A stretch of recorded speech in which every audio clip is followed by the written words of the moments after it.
আমরা কবে আমরা আমরা নিজেরা সচেতন হব, এটা আসলে প্রশ্ন থেকে যায়। যে এখানে এখন টানটা দিলেই যে কোনো মুহূর্তে একটা বিপজ্জনক ঘটনা ঘটতে পারে। অসচেতনতা, বেপরোয়া গতি এবং ট্রাফিক আইন অমান্য করায় দেশের হাইওয়ে রোডগুলোতে ভয়াবহ দুর্ঘটনা ও প্রাণহানি প্রতিনিয়ত বাড়ছে।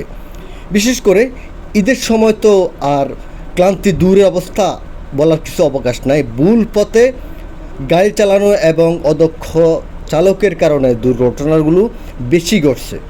সম্প্রতি ঢাকা চট্টগ্রাম মহাসড়কে কুমিল্লার অংশে বেশি দুর্ঘটনা ঘটেছে।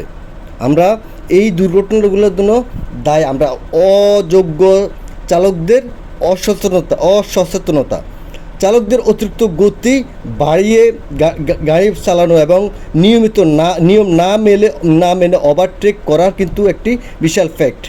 তার মধ্যে দীর্ঘ সময় বিরতিহীন গাড়ি চালানো এবং নেশাগ্রস্ত অবস্থায় গাড়ি চালানো কিন্তু একটা গুরুত্বপূর্ণ। ফিটনেসবিহীন গাড়ি বা হঠাৎ ফেক ব্রেক করা এগুলো কিন্তু আসলে এসেনশিয়াল। তারপর আমরা যদি বলি ট্রাফিক সংকেত কিন্তু অনেকে অমান্য করে, উল্টা পথে কিন্তু গাড়ি চালায়, সেগুলো কিন্তু আমরা নজর দিতে হবে। সেই সাথে সরু ব্রিজ, ইউ টার্নের সমস্যা এবং রাতের আধারে অপর্যাপ্ত আলোর অভাব, সেখানে কিন্তু একটি দুর্ঘটনা ঘটে যায়। আর তাছাড়া চালক ও যাত্রীদের ট্রাফিক আইন মেনে চলার বিষয়ে সচেতন করাও কিন্তু একটি বিষয়বস্তু।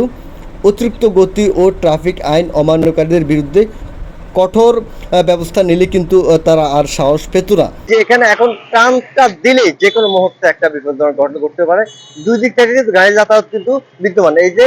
এই যে পাশে কিন্তু গাড়ি যাচ্ছে, একটা বড় গাড়ি আসছে, যারা ব্রেক না করে তখন কিন্তু পরিস্থিতি খুবই ভয়ঙ্কর হয়ে যায়। এইটা আমরা দেখতে পাচ্ছি এখানে খুবই কঠিন পরিস্থিতি। আমরা কবে আমরা আমরা নিজেরা সচেতন হব, এটা আসলে প্রশ্ন থেকে যায়।